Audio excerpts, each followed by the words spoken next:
Mankind was sourced from the tree of life. Humanity has been sourced from the tree of the knowledge of good and evil. Yeah, well, yesterday I found something very interesting. My niece was calling, and they're having their ups and downs within the family. Some are for and have had the jab, if you wish. Others are debating, and others are definitely against it. And I got to thinking about it, and I was wondering, in these times, I needed something to encourage her with, and I read the third chapter of Daniel about the Shadrach, Meshach, and Abednego. And we were all looking at it and amazed at the power of their faith in the face of the fiery furnace. I said, and they said, our God will save us, but if he doesn't, we're still not gonna, worship your golden thing. That was cool. I thought that was very encouraging.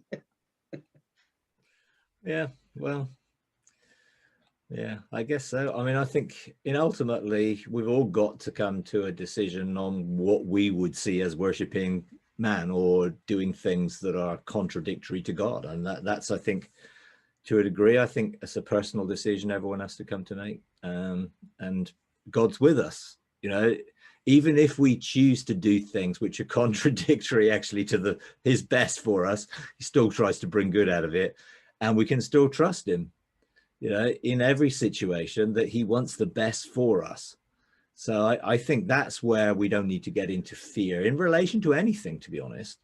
If we know we're seeking first the kingdom, then he promises. And I think it's his faithfulness, which is the issue, rather than us trying to drum up enough faith or anything else. We just put our trust in him because he is trustworthy. He is faithful.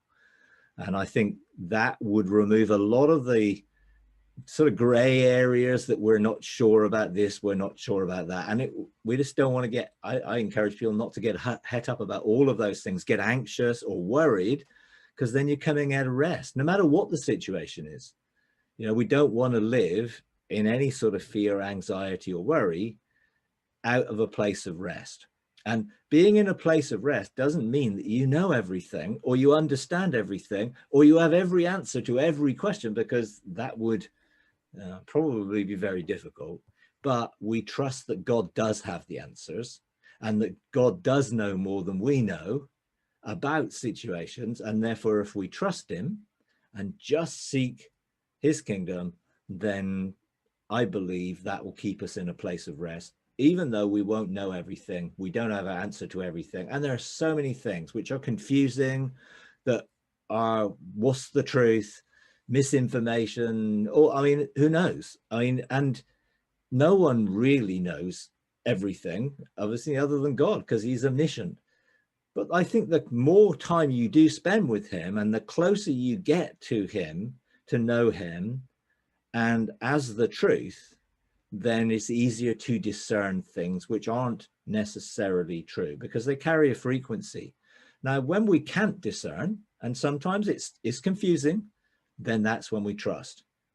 And I think then no matter what you do, because there are decisions we can take, and for some of those decisions, it doesn't really matter in the long run, because God is actually for us and not against us.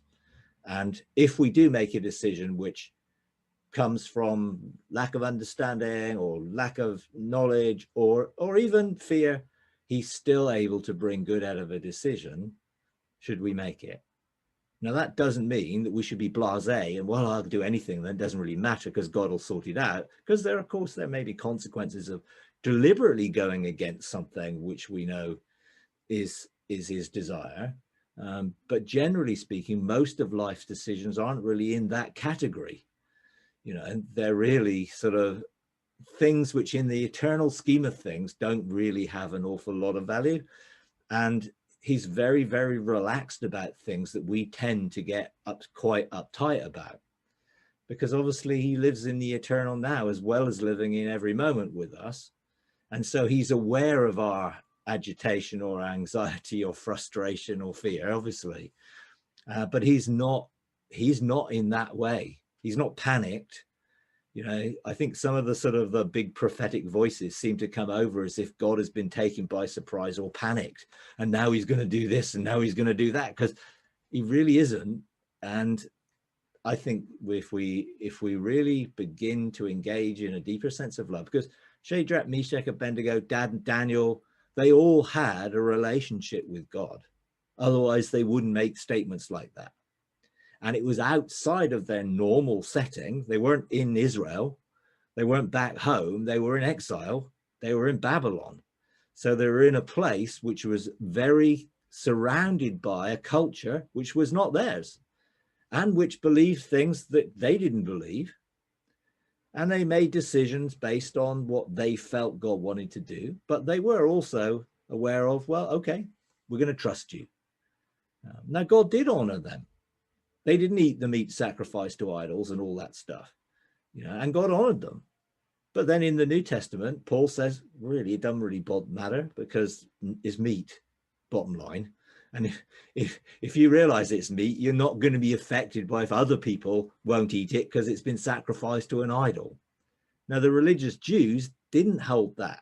Remember in Acts 15, when you had the council, they were like, well, don't eat meat sacrificed to idols, you know. And it was like, well, why? Well, because they were still thinking about those who would be concerned about those things. And Paul really wasn't. So he just sort of said, well, okay, carry on. If that's what you think, okay.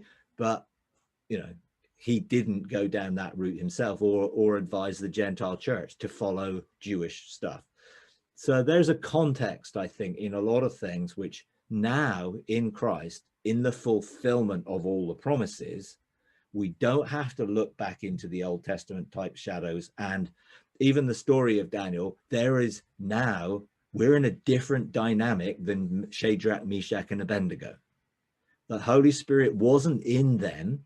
The Father wasn't in them through Jesus in the way he's in us. I'm sure they had a relationship with God, and I'm sure the Spirit was involved in their lives, but it wasn't a new covenant relationship they have. Now, we have a totally different covenantal relationship now. So although you can draw from the Old Testament stories and God can speak to you through them, the context is very different in the new covenant. We've got to be careful we don't completely go with an old covenant, Old Testament story when we're living in a new covenant environment, because we can get into trouble if you start mixing covenants. You know, now God is the same. He might not appear to be the same, because in the Old Testament, God appears to be very different, but he only appears to be very different because of the way they framed him in their writings. Jesus came to fully unveil what God was really like. And it said, obviously, if you've seen me, you've seen the Father. And he was the express image of God. So for me, I am going to get my revelation and my truth and knowledge through Jesus, the truth, rather than the Old Covenant or the New Covenant writings, because they're all open to interpretation. And I don't really want to base my life on interpretation of a book. I'd rather build it on the truth and the fact that in that relationship with Jesus, the truth, he is there to guide and direct. I have the Spirit of truth in me, which according to John, it says you don't need anyone to teach you. In reality, if you have a relationship with God, who will guide and direct and provide and care for you and all the things that he promises. It's just a very simple thing that we do, simple but not easy, seek first the kingdom. So I'm going to prioritize his desires over my own, his truth over my own understanding. And I'm always going to assume that my understanding is suspect if I'm leaning to it, because that's been proven over and over again that it has, until he reveals something that changes my understanding. And then I'm like, oh yeah, then I can lean to his understanding, but not mine. And I've got to be very careful that I don't assume that I understand or know. I want to check it out, which is why I'm not going to base my life on understanding of a scripture or the Bible or any of it, because I know that my understanding or interpretation of that can be not valid or confused or partial.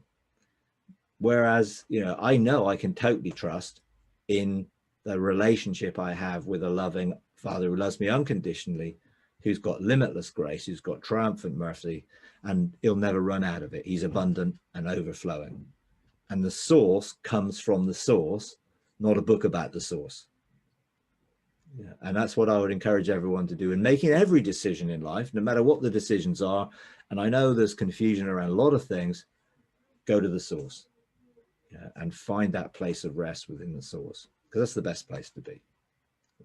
Yeah. Mike, do you think we're actually at many times responding to a frequency and we're falling in that over issues without even realizing it? In other words, because typically in our mindsets, when we're going to God, we're looking for direct answers and things like that. As we do, say, when we talk to you, but that isn't necessarily the way it always works. Do you think there's actually, I'm asking because I don't know, is there a frequency coming from God when we're trying to move with him all day and we're actually doing things sometimes, going in that frequency without even realizing because we're responding to it? Well, yes, because I think the desire is that we become one, joined to him and one spirit with him. And then when you do that, it is sometimes difficult to, well, who decided to do that? Was that me being moved? Was that me making the decision? Was that me just like Jesus, only doing what I feel and sense the Father's heart is, which is more of a frequency? It's not necessarily words or instruction, but a heart and a desire. And I think the more we spend time engaged face-to-face, heart-to-heart, the more we resonate with that frequency, even if we don't know what it is. When I was immature in these things, I was asking what his instructions were every day. I wanted to know his instructions. What is my mandate? What do you want me to do? Because I was insecure in a sense of having that intimacy, which I could be comfortable with knowing that I knew the Father's heart. So I wanted instructions. And I think that's why children need instructions. They need help in making decisions and doing things. And we need to teach them to that. And sometimes we'll make decisions on their behalf because we love them. Now, when they start to get older, you have to begin to give them more leeway so they can learn to make those decisions themselves. And I think God does that with us, but he also wants us to be in a place where we know his heart and we make decisions out of the knowledge of his heart. And even if we don't always get those decisions or things 100% right, he's looking at the heart, not just looking at what we did. So motive is as important as action. And I think he gives us the leeway to learn. We won't get it 100% right all the time, because sometimes we will be distracted by the frequencies of the things around us. And when we're distracted, we tend to sink. That's what happened to Peter. You could say he was following the frequency of step out of the boat. This is the Father's desire. This is Jesus' desire for you. And then all of a sudden, the wind and the rain and the storm created a frequency that interfered with his signal, if you like. And it's like, oh no. And he started to panic because he lost touch with that which was, in effect, keeping him on the right path of walking across the water. Because eventually, if he carried on, he would have walked to Jesus and everything would have been good. But obviously, he got distracted. Now, sometimes we do get distracted by the storms of life, by things that happen. And in those moments of distraction, sometimes the frequencies that are actually around us in the world can appear to be stronger than the internal frequencies that are guiding us from our relationship with the Father. And I think that would be normal for everybody. But the more those internal frequencies, those connections with the Father's heart, being connected with where we're seated in heavenly places, the more we mature in that, the less likely it is that the things around us will overwhelm us, because we'll be stronger and the frequency will be stronger. Our connection will be stronger. We will know it at a deeper level, and it won't be shaken by things that seem to contradict it or go against it from an earthly perspective. So I think generally, I think that's how Jesus lived every day. Now, there were special occasions where it says he went either early in the morning or all night, and he spent time in the presence of the Father because there were important things that needed to be done. And I think in those moments, he wanted to ensure that the frequency of the Father's heart was very clear to him, because he also was human as well as being God, and he was subject to all sorts of stuff. He did get hungry in the wilderness, otherwise there would be no point in tempting him with bread. You know, so he had human emotions and human experiences that, you know, like in the garden when he was facing the cross, there were, you know, experiences that he was going through. So I think at times he definitely upped his game, if you like, and sought the Father's heart more specifically about something, or, you know, choosing the disciples. I think that was one that it says he spent time with the Father, you know, and even then he still chose Judas, you know. So did he get it wrong? No, because he didn't get it wrong, because effectively Judas, that was his role, you know. So yeah, I think learning to discern the frequency of the Father's heart and following it and allowing that to really guide us and direct us is definitely something which should be, you know, high on our agenda. And learning to know the Father's heart by spending time with the Father will help us when it comes to making decisions, doing things. And, you know, as I said before, he gives us a lot of creative leeway, because he wants us to learn to be creative, not just follow a set of detailed instructions. You know, if you were working in a car plant and you were responsible for painting the cars years ago, I know now it's all robotic and all done automatically, you know, they wouldn't have been very impressed if you painted one green when it should have been red, or if you got very creative one day and painted it with all the stripes of the rainbow. They would have fired you for countermanding what they wanted you to do. But with God, he's not so much interested in the minute detail of what color it is.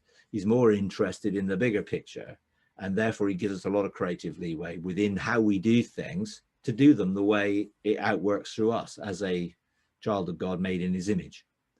You know, but I think frequency of his heart can keep us on track. Yeah, so we don't wildly go off track and follow, you know, our own path, you know, out of whatever reason, whether it be fear or any other thing. It's like a homing beacon that keeps us, you know, walking in the right direction, you know, which I think we can learn to tune into, and it becomes stronger. I have been looking into meditation and mindfulness and stuff. And I was, even last week, I was asking the group here the differences between, you know, the Christian approach to meditation and mindfulness. So I got some helpful points. And I came across some stuff that I wanted to ask your opinion on. And it was, so I've been praying about it and wanting to know the difference. And it was called The Dark Side of Meditation. And there's a lot of it on YouTube, and some of it is really, really bad. So for instance, they're saying that as people meditate, now they're talking about, you know, meditating, coming still, and I guess the world's way of meditation. People start after, let's say, a year or a year to 10 years, people start encountering spirits, getting insane thoughts and getting depressive thoughts, psychopathic behavior. And like a lot, and I started looking at this thinking, wow, this is really, really the bad negative side of meditation, which isn't talked about a lot. And I feel like you were saying, when you start asking God, you know, because I really was seeking the Lord for the right way to do things, like the difference between just meditating on the word versus the way the world is saying things, because they're saying there's all these great benefits of meditating, and your mind connects with your heart and all this stuff. I just wanted to maybe get some of your opinion on that, because it seems that the world's meditation and the way we're meditating is much different, in that one is leading to life and the other one is leading to, you know, encounters with aliens and spirits and demons and all sorts of stuff. So yeah. I mean, there's many different ways that you would say the world meditates. They're not all wrong. They're not all bad.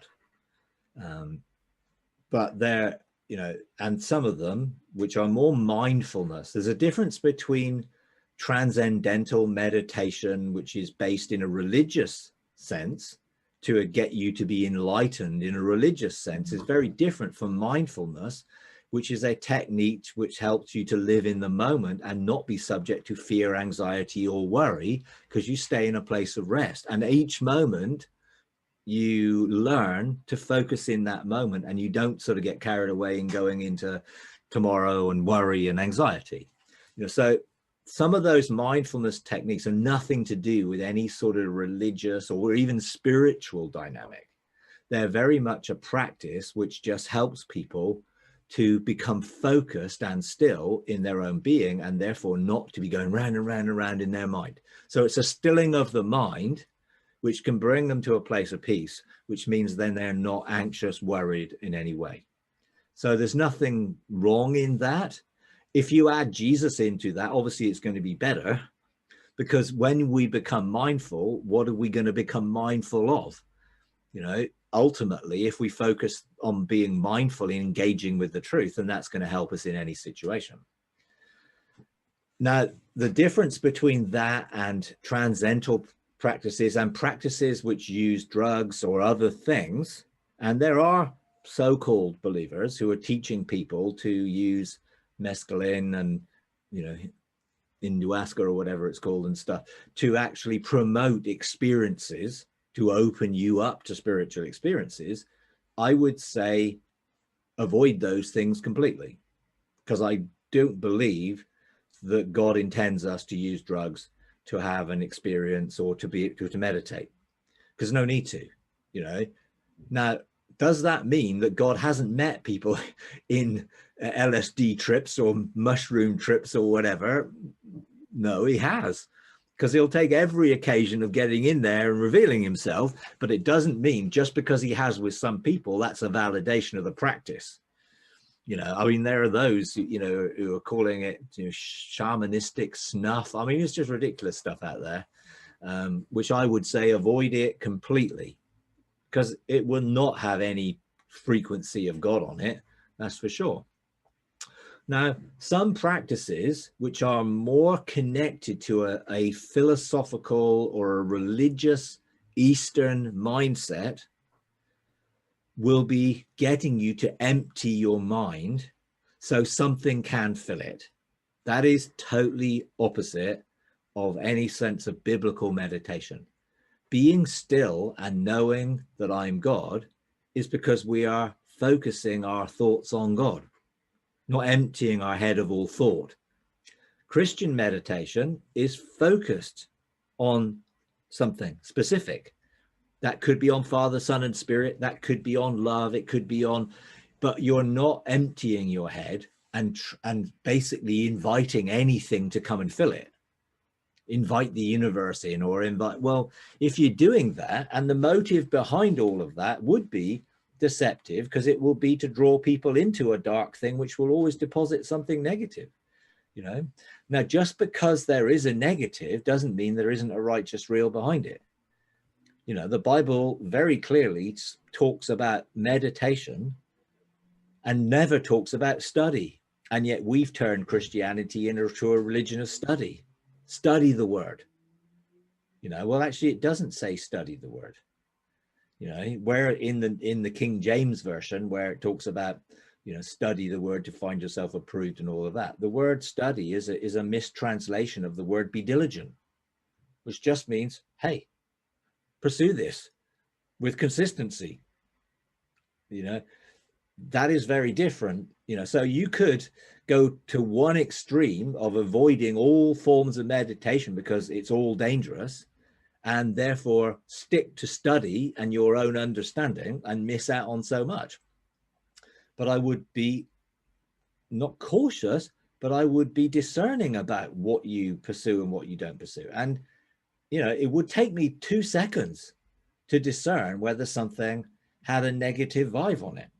Now, there are mindfulness things out there that are using principles, basic principles, which I believe can be helpful to a lot of people, even if those people aren't actually specifically connecting to Jesus, but they are looking to engage love. They are looking to engage a place of joy and thankfulness and gratitude and forgiveness that I think are very helpful. And when I was looking at meditation, because it wasn't something I'd really, you know, I've talked about it within the Engaging God program and other things in my journey of learning to meditate in the Bible and then learning to meditate, experiencing God directly. But I never really put it together into anything which was sort of, well, here's how you do it sort of thing. Until, you know, in looking at this, I got an email in my inbox which talked about mindfulness. And because I was thinking about it at the time, I thought, well, okay, what's this? So I looked at it, and it was, I think, from some sort of website with an organization. I think it's Mind Valley or something. And I looked at and they had a few little clips of things, and I immediately felt, no, there's nothing in the basic form here. There's nothing wrong with this. They're helping people to try and focus, to be positive, to be grateful, to be thankful, to have a positive attitude. There is no religious philosophy here. This is about learning to become more content and happy and satisfied in life. Now, it didn't directly have Jesus in it, whatever. No, but they did have a process for it. And I actually, when I was doing that, I thought, well, this is very, very similar to the process I live by every day. I've just never put it together in all its aspects into a process like that. So I did. So I pulled together meditation for rest, and that was a 3 sort of part thing. And there was a fuller 7-part thing, which really about meditation and mindfulness and focus and, you know, establishing a framework for the day in love and in joy and peace, and choosing to live in that attitude of thanksgiving and all of that stuff, which is, even to the medical profession, is very much shows, and through science and through, you know, actually that gratitude is a very positive thing towards health and wholeness, mentally and physically. That this was good. And I'd been doing this for years without really sort of putting it. So I put it together, you know, and for me, that now is part of, you know, I don't go through the meditation process in a set form like that, because that's how I live. But for me, that is a very helpful way of beginning to frame your life from the heart of God on a daily basis, only wanting to do what the Father's doing, living, love, loving, living, loving, in that whole dynamic. You know, that's really, you know, how I would encourage people to learn how to do it. But ultimately, it's finding your own relational way with God that works for you. You know, but definitely, you know, avoid the Eastern transcendental thing, which is really more about opening your mind rather than focusing your mind. And, you know, if you open it, as you say, some people will find all sorts of things, will try and enter into it, and they won't be helpful. Generally speaking, most Christians, you know, would discern something's off. I think most Christians would find those techniques off in some way, whether you scale the frequency or it gives you a bad vibe or whatever, you know, but some might not. You know, some might oh, meditation, great, I'm going to go into all this, you know. And you know, some people have, I think, gone astray in the process of their journey when they take their eyes off Jesus, or they take their eyes off the Father, and they start looking to techniques, and they start looking to material things rather than the core element to meditation is, I am focusing on the truth, on him. You know, this is a relational thing, you know. And as soon as we leave relationship at it, yeah, we're open to all sorts of deception. Yeah, because their approach is removing ego.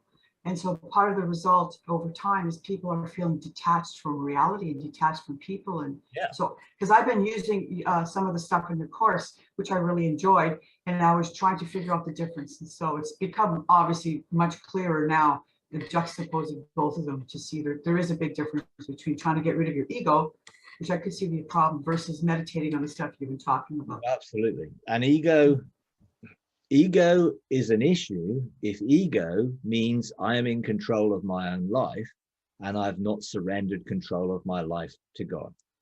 You know, that is a thing that God will take us through to get us to the point of surrender. But he doesn't want to remove who we are so we lose our identity and reality. He wants to help us find who we are. He wants to help us find our lost identity and discover the fullness of who we are, which will come when we discover that our soul is not a bad thing. It's just a bad master. And we don't want our soul to be mastering us. But our soul and spirit should be integrated, to be like purely seamless, like as if they're one, because they should be fully enhanced. No different than Father, Son, and Spirit are, in a sense, completely seamlessly in union. Spirit, soul, and body with us should be completely in union. And I think as we learn to engage God in a deeper and more intimate way, he will reveal more of our identity. We won't lose it. We will discover it, but we won't discover it in independence. And I think part of the ploy of removing ego is a deception to, in a sense, put the soul down and open you up to spiritual things, because the soul is bad. Well, it isn't. And a lot of Christian things would present the soul's bad as well, because they don't give a balanced approach to the reality of God made us a soul. You know, we were formed by the Spirit in the body as a living soul, a living being that's supposed to have a personality and is supposed to be and is created with design by God. We just get messed up by the environment we're brought up in generally. And God wants to bring us back to true reality, which is ultimately really discovering who we are. So we fully embrace that. You see, when Jesus said, all who are weary and heavy laden, come to me and find rest, he was talking to those who were seeking to find their identity through performance, religious performance, in the sense of the Jewish faith. So, you know, you're trying to follow all these rules and regulations and then add in a whole layer of traditions around them. And then you have a whole layer of, you know, rabbis' traditions around it. And now you're so burdened by trying to keep all these rules and regulations, you are totally weary and worn out by it all. It is such a heavy burden that you cannot bear it. And that's what religion will do to everybody ultimately. And he was saying, come to me and find rest. And then he said a very interesting thing, you know, take my yoke upon you and learn from me, because I am gentle and humble in heart. Now, I remember when I was in heaven in 2010, engaging initial experiences with God, Jesus gave me an exposition of that verse, actually taught me what it was to be weary and heavy laden and why, because I was caught up in religious activity and performance, because I didn't really know who I was, and then showed me what his yoke really is. Now, I know it's his yoke's easy, his burden's light, but the key of that isn't that. The key is, if I am in intimate relationship with Jesus, he will help me to discover the truth of who I am. So to be gentle and humble in heart. Gentleness, the actual word, is not what we tend to think of in English, which can be a bit meek, because it's translated meek, I think, in the King James Version. It's not about that being a doormat and I'm nobody and I'm nothing and I'm meek and I'm gentleness. The actual concept came from a Greek thought of a wild stallion who was immensely strong, but was now under the control of the rider. So he had been broken. That's what they call a horse who's been broken in, so a rider can ride it. And in a sense was surrendered. So it's actually knowing, truly being gentle is knowing your strength. It is knowing the power that you have as a son of God. It's knowing your identity and the awesomeness of that identity, and yet totally surrendering it to only do what the Father is doing, which is totally what Jesus did. And to be humble is not, oh, I'm no one and nothing, I'm a worm. That's totally the opposite of humility. Humility is coming into an agreement with God, what God says, humbling ourselves under his mighty hand, or humbling ourselves under his mighty voice. And what he says, I'm in agreement with. So again, it's agreeing with the reality of who he made me to be and accepting that and not accepting anything less than. Now, none of it is by effort or performance. It's all through what he's done.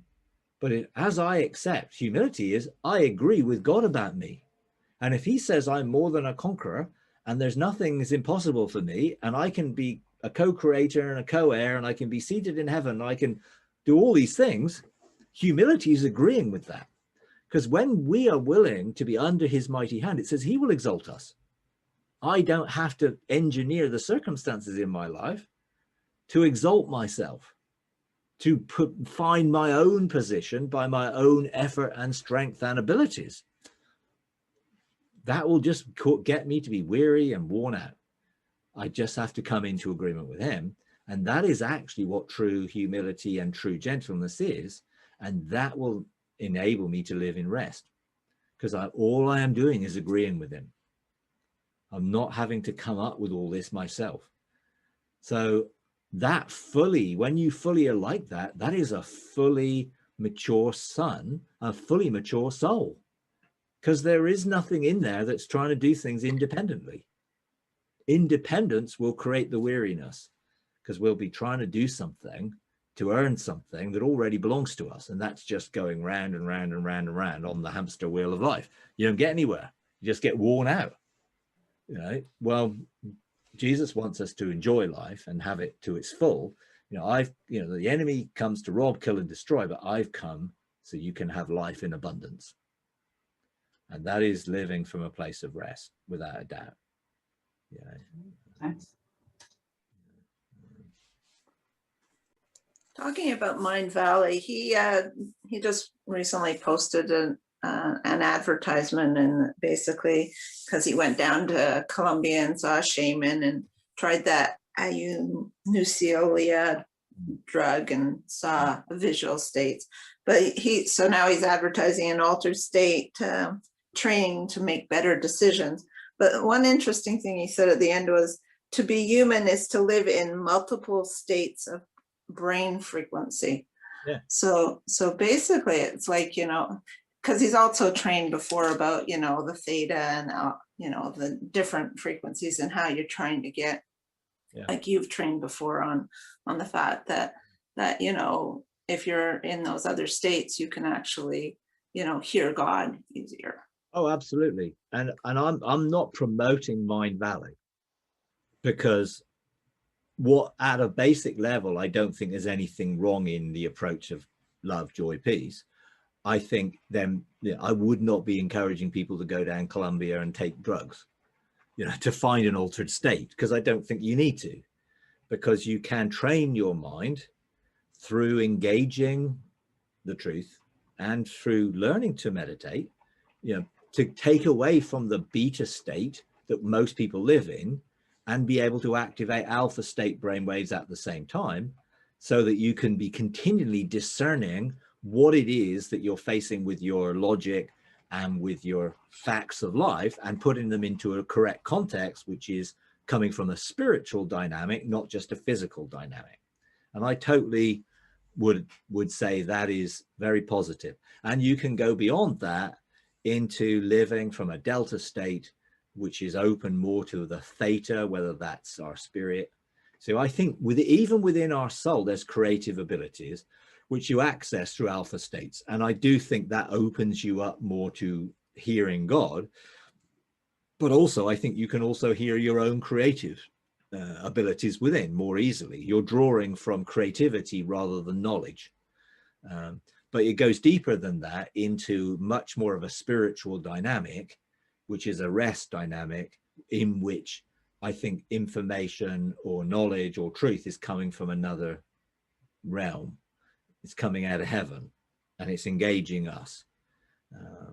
And that can happen whilst we're in a meditative state. That can happen whilst we're asleep, sometimes in dream states or lucid dream states or other states. And it can happen all the time when you train your mind to be functioning in all of them. And I think that's definitely something God would want us to be able to do, to be able to access all of the creative states that he intends, and therefore to have an expanded consciousness, which is not based on the limitations of human knowledge, but goes beyond into imagination and creativity.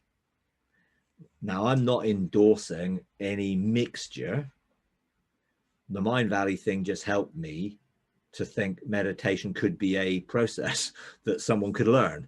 I wouldn't be encouraging people to learn the way they do it, because it could then take you into other things if this guy has gone down the route of, you know, ayahuasca or whatever else, because I wouldn't endorse that at all. And that is the danger of not being discerning enough, because some people could embrace the basic program, which I personally don't think there's anything really wrong with the basic program per se, to then think, oh, all of this must be okay then. Because some things are a lost leader into something which can be deceptive. Now, I'm not saying that the guy is trying to deceive people. I'm sure he isn't. But that doesn't mean that his practices are always going to be all good. And creating altered states of reality using external things of drugs is actually a failure of the system that he's actually trying to teach you. If you need to take drugs to create an altered state of reality, his system doesn't work, basically, because you have to then use some external thing to stimulate it. And I would say that is, we should shy away from that and completely avoid external things. That doesn't mean there aren't helpful techniques, because helpful things can be music or ways of being relaxing.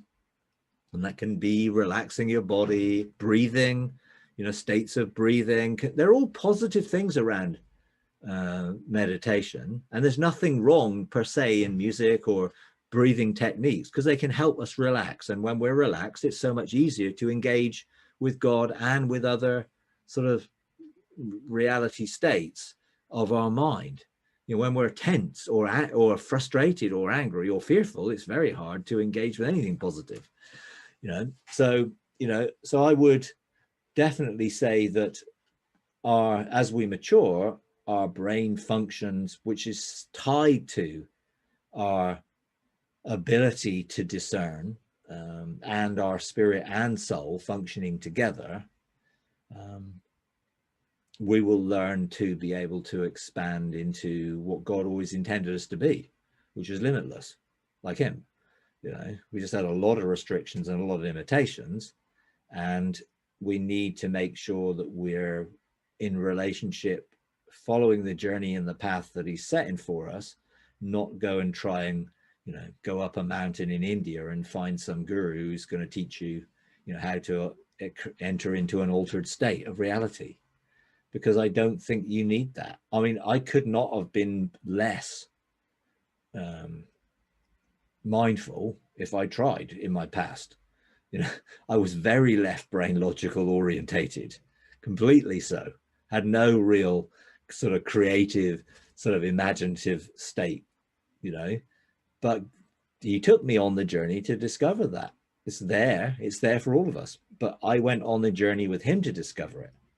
You know, I didn't go and, you know, pay a lot of money for some, you know, trip to Colombia, or go up the mountain in Nepal or somewhere to find some guru.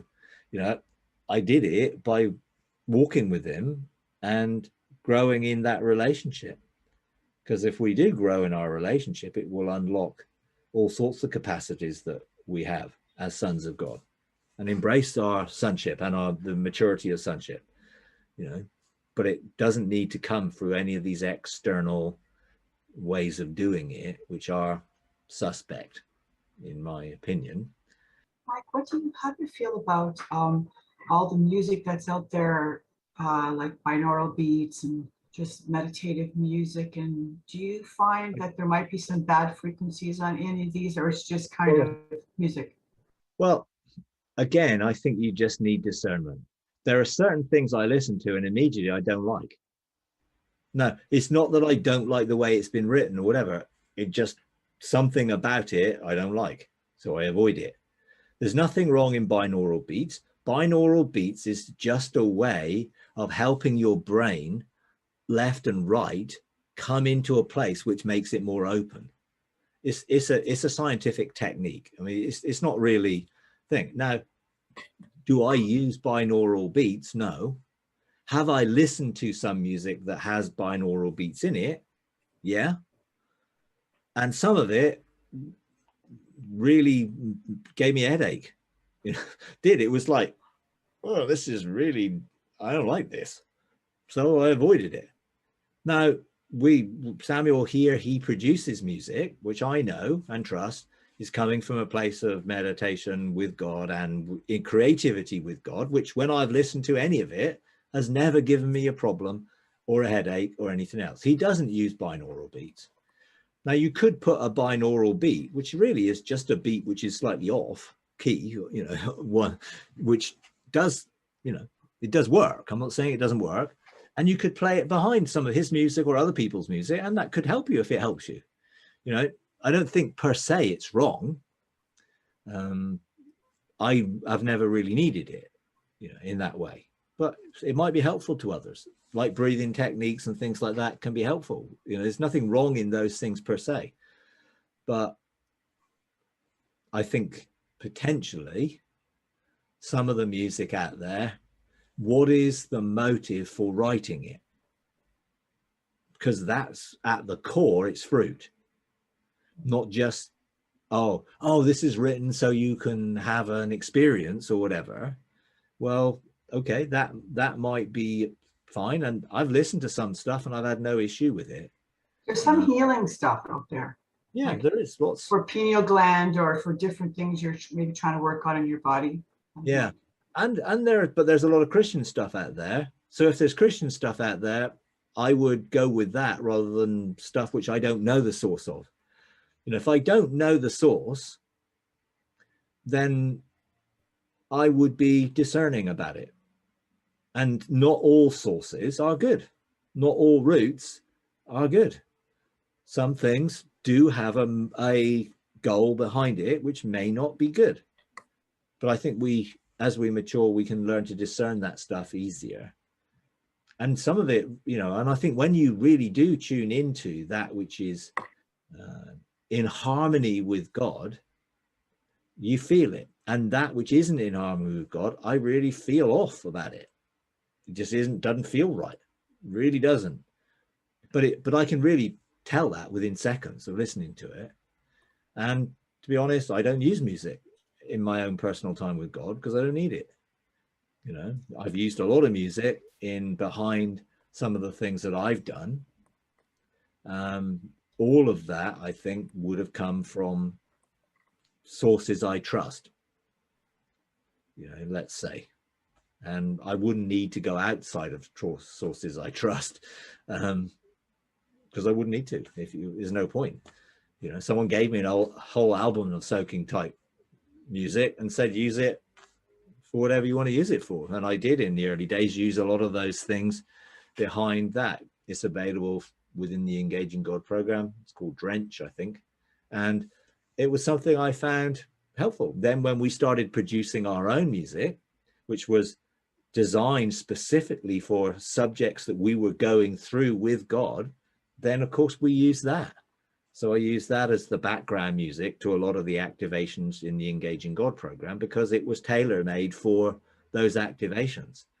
So when I did the Sons Arise series, there were music written for specific things, and some of it was written for, you know, the meditation for rest things and other dynamics, which were, I know, I trust, you know, I've no doubt about their validity, because I know who wrote them, and he wrote them with the specific goal and intention to support some of the things that God was teaching us, you know.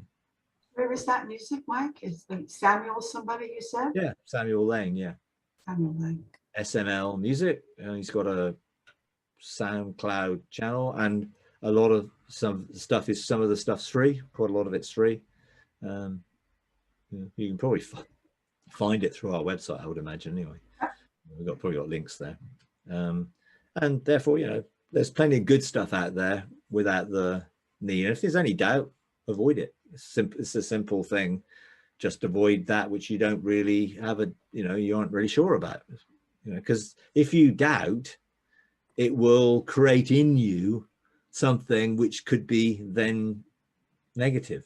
You know, that's why doubt and unbelief are not good. You know, and if you're using something you're doubting, then you're going against your own judgment, which is meaning you're double-minded, and being double-minded, it produces instability. You know, so yeah, I mean, you know, again, be discerning, check it out with God. If you've got any doubts, ask him, you know, and if you don't get an answer, you know, avoid that which you don't know, you know. Well, they have the Rife machine frequencies as well. So I'm not sure if they're really Rife. I know you said you had one. Yeah, Rife machine frequencies are just frequencies. You know, there's nothing wrong in a frequency. It's the intention behind the frequency that can create the problem. Frequency is just something vibrating at a certain amount of things per millisecond, hertz. There's vibration. That's all frequency is. It's vibration. But when you use frequency and you have it's the intention that those vibrations or waves carry, which is the thing. So I could play those two bowls, which are operating at a frequency. One is C, the other one's D, which is the note, and they're just frequencies. But if I put an intent behind it, then what it's carrying in the sound waves is the intent that I'm placing within it. Now, if that is a healing intent, or an intent for restoration, or an intent for blessing, or whatever it might be, then that's going to be carried. If it was an intent to cause harm, I could play that frequency and release a good intent. Someone else could play the same frequency and release a bad intent. We have to learn to discern the intent behind things, which is why I think we need to spend time with the genuine intent, which is always going to be based in love, so we can discern those things which aren't, you know. Thanks. Yeah. And intention is so important, you know, because intention is more important than the externals that we see on the surface. You know, because I know a lot of people have good intent and they might not do things 100% correctly, but the intent is still there, and therefore it's good, even though it might not be perfect. But some other people can do things which are seemingly perfect, but their intent is not.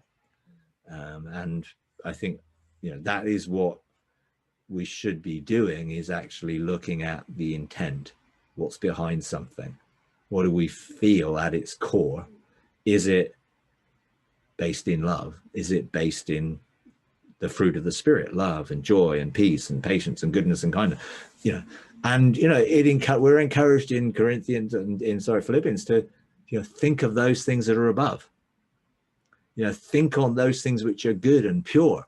You know, those are going to carry good vibrations. You know, and those good vibrations are only going to produce good things in us when we focus on them or meditate on them.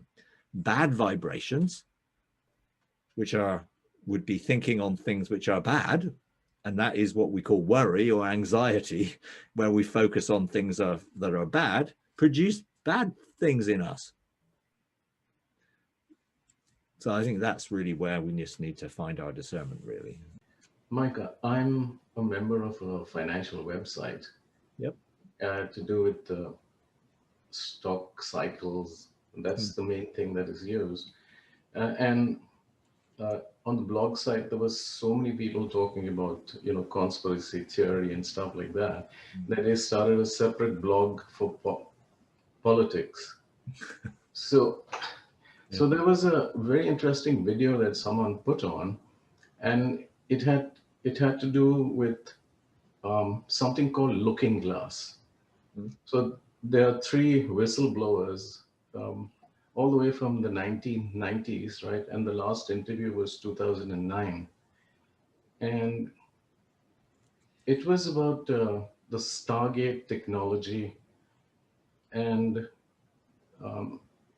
looking into wormholes and stuff like that, and all the combinations and possibilities that they could use with time.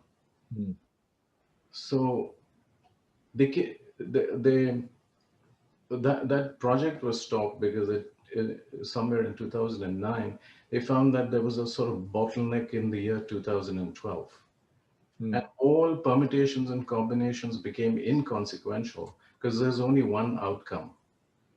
And so after a lot of hedging, that guy admitted that this actually alarmed the elite. You know, it really frightened them because it looked like there was at that 2012 was a start where everything would be exposed. Everything would be exposed, and this is not a Christian guy or something. He talked about extension, he talked about God consciousness, and talked about humanity going to the next level. And so when they look at the final conclusions, they never look at the tree of knowledge, tree of life. Their solutions are always on the tree of knowledge of good and evil.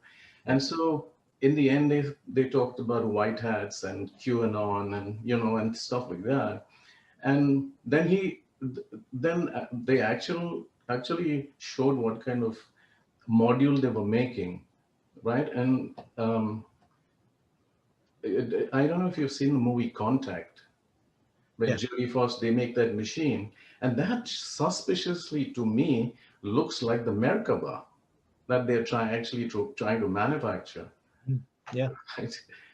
So if you'd like to comment on this, and because all us, I know us, the cycles actually come from the 4 thrones, right? That's where they emanate. And yeah, I mean, there are other programs out there, Close Encounters of the Fifth Kind and others, which are very similar type things.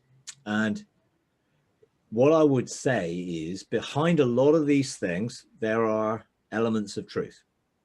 You know, if they were completely fabricated with no truth in it, it wouldn't hook people. So there's elements of truth, but it doesn't mean it's all true. So for me, what happened in 2012 was when there was a reset. I was preaching and teaching about the reset that happened in 2012 when we were coming out of the old age and into this new age. 2015 was another shift when we entered another generation. There's lots of times and things and seasons which I would say definitely are part of God's purpose, and within that might trigger some things that we weren't aware of in terms of exposing or bringing the light or coming into an age of enlightenment, which is going to open our consciousness to different realities and therefore seeing all of the stuff which is deception or darkness or within it all. And of course, I totally believe that people are attempting and have opened dimensional gates and portals. So I know that's true. I've seen them. I know the dates when they did that, and I know when they last tried to do it and it was thwarted and never took place. So I am aware of that. I'm also aware that there are dimensions to things which people don't necessarily understand at first reading of something, like the everlasting doors, for instance. We think of the everlasting doors. There's the portals between heaven and earth, or the windows of heaven, and heaven's going to manifest on earth through the everlasting doors or through the windows of heaven being open, whatever else. All that totally true. But also within the everlasting doors are gateways to other dimensions. And you've got to be very careful that if you're to open certain things, you have to make sure you have the maturity to be able to handle the responsibility of guarding and looking after an everlasting door. It isn't just a simple, oh, fling open the doors. I know it says, you know, fling open you heavenly gates, you know, or the song sang it and it had it, but in reality, there's more to it than that.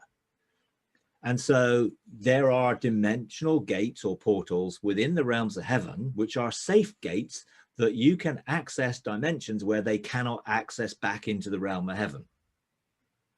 And that's where I first started to engage dimensional realities. Father took me through those, showed me where they were, took me through them, helped me to engage them, and they are totally safe. Well, they're safe from the perspective that nothing can come back through. It's pretty weird and wild on the other side of those gateways, and you've got to have a dimension of maturity to be able to handle what's there, without a doubt. You know, God's not going to just throw open that and say, hey, come and explore. It's not like that. There's mandates and purposes for all of that. There's also gateways within the constellations. Each of the constellation has a portal to other dimensions, and that is one portal that leads to multiple portals that leads to multiple dimensions. Those are guarded primarily by the guardians, but there are some that aren't guarded. Now, in the last 6 months, I've been engaging with the guardians. Last year, I had an encounter with Justin and Nancy and Lindy, and we engaged the guardians of our solar system. And they were such regal beings, had a real heart for the restoration of our solar system. And we engaged them in a council, and it was an awesome experience. One that I didn't pursue for our solar system so much, but because I was drawn to a wider sphere of it. And eventually, this year, a lot, God has taken me out to the constellations and shown me the portals. The first time I engaged that, I went out into Pleiades and engaged a portal there, which was open negatively. And there was a lot of activity going on there. It hadn't yet created a lot of hassle for us, but it was influencing what God was doing with us. And that's why we formed the Earth Shield.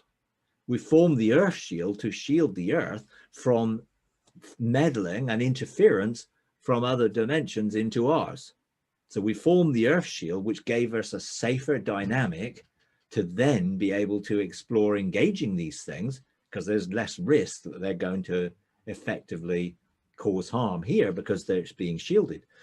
So I engaged with the portal and the activity in Pleiades, and found that I was able to effectively challenge what was going on, but also restore some of what was going on there and seal the portal up. And then recently engaged in Cancer, the constellation of Cancer, in a fiery portal, and then engaged some dimensions after that, which were not fallen. They were positively on our side and wanting to help. And there was a whole race of beings which look really weird, really weird. I'm not going to describe them, but they were really weird. But they offered themselves to help. And I was engaging with Nancy at the time, with others, and they were like really helpful. And eventually I went back to that thing. They helped me, took me to some other portals, showed me some that were looking to get help, all of that. Now, recently I was taken on a flyby of all the constellations with the Father. And there are 88 of them. Our 12 constellations, which we call the Mazzaroth or the Zodiac, they're just the ones that our planet arcs through in the heavens. There are 88 dimensions in total, probably more than that, you know. So each of them has a portal. Some of them don't have guardians. And so there is a possibility that they could have entrances. And this is why some of the things that people come up with in terms of ancient alien technology and all this stuff, you know, to how it's influenced our planet and all of those things may have an element to them that may be true. And there may well be some things behind when the portals of the Western Gate were opened in 1917 or whatever it was, in 1947 or whatever, that there's still a residue of, and we're still having issues over. But there weren't really many, if any, Christians at that point who were operating at a level of sonship that would have been able to do anything about that. Well, now there are. So we're now in a position where we're able to begin to be proactive about engaging dimensions to see them restored, you know, and not fearful. Oh no, what are we going to do if we open it, you know, because we're in cooperation with the Council of Guardians that are helping us, you know. So, you know, there's a lot of stuff out there which has elements of truth to it, but I wouldn't buy into the whole thing about it, because it, as you say, it can then lead you into all sorts of nonsense rather than, you know, help you, you know, because people who tend to get caught up in those conspiracies end up on the lunatic fringe, to be honest, and they find it really difficult to discern because they get caught up in it all, and then it's more and more, and it becomes addictive. That's the problem. These things become addictive, and people then pursue them, and it's nothing to do with what God's doing. It's to do with their addiction for conspiracy and weird stuff, you know. And, you know, I guess I'm into a lot of weird stuff, but I'm not addicted to it. I only really engage it when the Father directs me to, or I have a mandate to do so. I don't go out there trying to find all these things. It comes through my encounters with him or with others when we're engaging him and he's opening up that realm for us. Now, we've been back a number of times to engage those dimensions. We've engaged the guardians. We've been active in engaging the Council of Guardians to make sure that those portals are protected and continue to be guarded. Now, you know, some of these things, it's like, well, why didn't God make sure they were guarded in the first place? I mean, that was my first reaction, you know, and I went to ask him. It's like, well, why do you leave these things? Did these beings fall like angels? Some of them, did they fall? Yeah. And it was like, some of them might have, but actually the Father said to me, well, we didn't complete everything, you know, we left some things for you to complete. How are you going to learn if we've done it all? Wow. So I thought, oh, okay. So I'm supposed to learn how to, yeah. And if there are things missing, maybe it's our responsibility to put them in place. You know, so it was an interesting conversation, because I was a little bit like, well, it's not our fault if these things are left open and you haven't made enough guardians to guard them all. You know? Yeah. So I was a little bit accusatory in my tone, I guess, because I was faced with like seeing all these things and like, well, what do you want me to do about it? You know, but he then showed me what to do about it, and I learned what to do and how to do it, and then I did it, and then other people are now doing it, and now we're starting to see those things guarded, and some of the interference that could be potential in the future diminish. And we need the Earth Shield to continue to strengthen, for more people to be involved in it, to ensure that what's going on inwards is good and is part of God's process of restoration, and what's going on outwards is also good. Because we want frequencies going out from this planet which are good and offer hope to the other dimensions that restoration is taking place, not bad, that we've fallen and we owe a load of bad stuff to export. You know, we don't want to export any of our bad stuff. So the Earth Shield is actually limiting what's being broadcast from this planet, because there's a lot of stuff going on at the moment which is not good. And we don't want that stuff influencing other dimensions negatively. So where it's shielding what's going out, it's also shielding what can come in. So there are those different aspects of what's going on, which we can participate in this sort of process. Now, a lot of this stuff, you know, you think this is all way out there, but, you know, in reality, God told me about dimensions in 2015 for the first time, you know, didn't engage them until 2017, you know, and then that level of engagement has been going up and up and up. And when I started to then engage with other people, then that opened up the measure of those engagements even more, because we're not supposed to be doing everything on our own. You know, together we have an increase in authority and, you know, access to things. You know, but what I would tend to do then, once have I got access to something, then I go back and pester the Father about what I'm supposed to do about it, or find out more about it, or go and re-engage it, to discover more, you know, about what this is all about and why this. You know, and I wouldn't be encouraging people to go and pursue this when you got a whole load of stuff in your own life to get restored, and you got a whole load of stuff on this planet to get restored. For some people, it may be that that's where their connection is. For most people, it probably won't be. But I think the truth needs to be put out there to stop people getting drawn in to the deception that's behind some of these things and these programs and everything else. Because, you know, it is myths and things like that have a habit of drawing people. You know, Paul warned against it. You know, don't get into Jewish myths and fables, he said. You know, and I would admonish everybody not to get into Jewish myths and fables, because it's not good.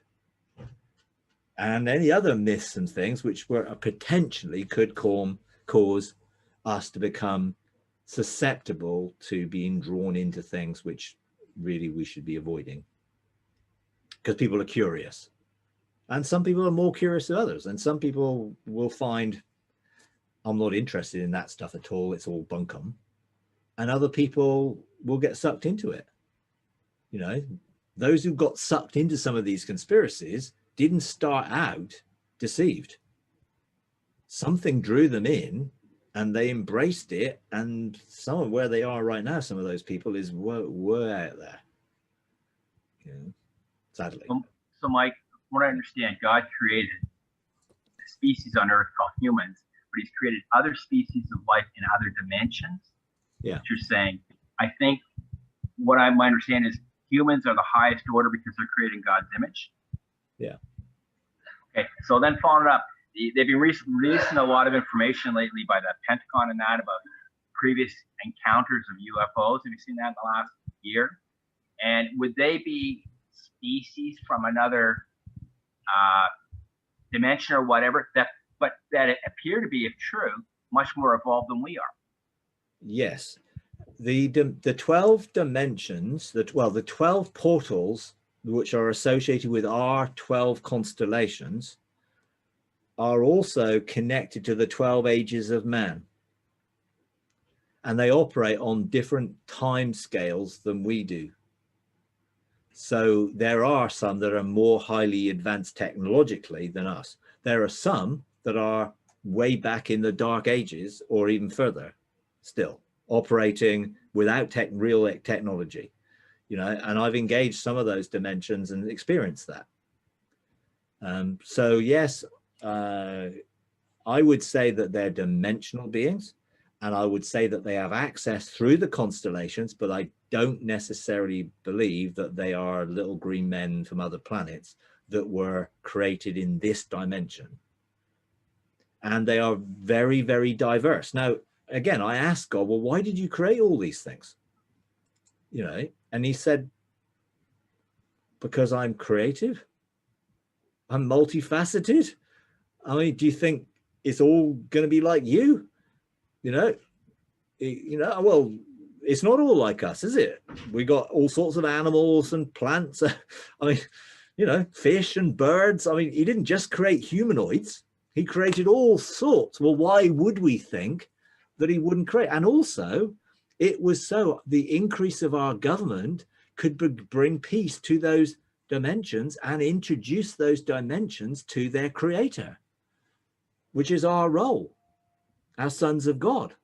So there's function in it as well. Now, obviously, all this got sort of fairly well messed up because of the fallen aspect of it and the deception of that fallen aspect of it, which led not only some of the angels to follow that deception, but also some of the dimensions, but not all of them. And not all of them within the dimensions are fallen. What I've discovered is the original, and I would say that they are races, not created beings, independently created like angels. Angels are not a race. They may be orders, but they're all individually created, not two angels and they gave birth to all the others. But these dimensions have procreation. So they are a race. Now, what I couldn't say and what I feel is that they're not universes. They don't seem to be universes that have multiple planets, and that's not my experience. Maybe I've only got limited experience. It felt like this is a dimensional reality, which is just on one sort of plane, you know, rather than diverse, which is different from, you know, how the rest of our universe is created. There's a lot of diversity, and there are a lot of, it's a universe. This seems to be, and a dimension, I'm not saying is necessarily a universe. Now, scientifically, dimensions are folded space. So dimensions can be very small things within things. So string theory says there's probably 12 or 13 dimensions or whatever. There are probably lots of more of that, but they call them brains or membranes, which are, you know, so, and it's not necessary on the same space-time continuum that this universe is created in. And therefore it may operate on a different time frame and it may operate on a different space frame. And therefore my experience of it is very varied because the beings, and I've engaged for 3, 12, 15, probably 40 different dimensions and dimensional beings over the last 4 years. And they're all quite varied and very different, and they're not all humanoid, but they all carry something of the fingerprints, hallmark of God on them. There are some within them who didn't fall, but they were deceived by those in the beginning, and they don't necessarily agree with the society that they live in, if you like. And some of the societies are totally corrupt, the worst, because they got their information from our dimension that fell through the Tower of Babel. That's where the information came from, you know, because it was a broadcasting thing which broadcast about making a name for themselves, and their dimensions are making a name for themselves. And some of that is highly differentiated into caste and class. And it's horrible, the worst. I mean, it's terrible places, the bad ones that I've been to. The worst, much worse than here, because they're on one frame. So if you can think of a culture or a society that's been influenced in one way, that influence is not diverse, it's one. And therefore some of these societies are based on one aspect of the worst of our society. That's been my experience. So, So So Mike, yeah. oh, Hang on. sorry, go ahead, go ahead. quick question. So they could be more advanced than us, but not of a higher order.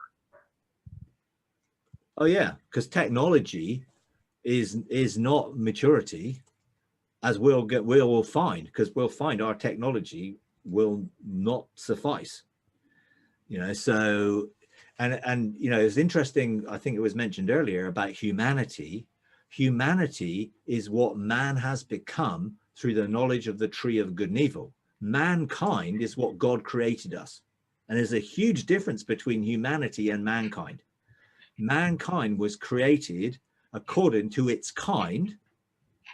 Humanity has evolved through the tree of the knowledge of good and evil. Not I'm talking about evolution, but I'm talking about knowledge.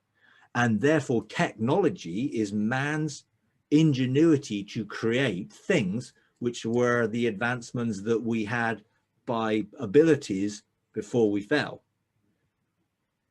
And within those advancements, there is an agenda to create man in its own image for its own name. So that's what humanism is. It's an absent humanism, basically, is we can create this because we are human beings. And therefore transhumanism and the agenda to create transhuman beings, genetically modified beings, nanotechnology beings, all that sort of technological stuff, AI, all of that stuff is very much the agenda of humanity. It's not what God intended for mankind. Just to make a distinction between them, because there is a distinction, and it's what the source. Mankind was sourced from the tree of life. Humanity has been sourced from the tree of the knowledge of good and evil. So would our abilities, both as humanity and mankind, be greater than theirs? Potential, because we're created of a higher order? Well, the higher, you could say we're created a lower order in a sense of humility, if you like, of being like God and not needing a name for ourselves. See, if we get our identity from God, we are humbling ourselves under God's mighty hand, which is a lower sense of we know our identity not independently of him. As soon as we become independent of him, we're trying to create our identity out of our own knowledge and for a name for ourselves. And therefore, these things have created out of a name for themselves. And we are made in the image and likeness of God, and God dwells in us in a sense of relationally. That is not true for other beings. God does not dwell in angels. God does not dwell in these dimensional beings. Whether there is a possibility of them entering into a relationship with God through what we introduce, because they want to know the story of sonship. Possibly that might, I don't know. I don't know what the future is. I know there's always increase, and there's always increase of government and peace. So whatever it is, it will to be bring peace and wholeness to it.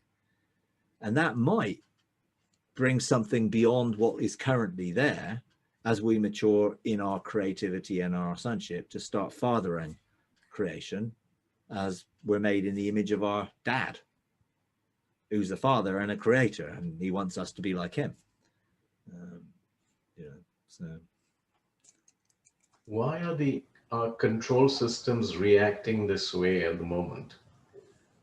because they are fearful of our sonship removing them from their positions of authority within the world systems that are substitutes for the kingdom of God. That's really what's going on with all of that.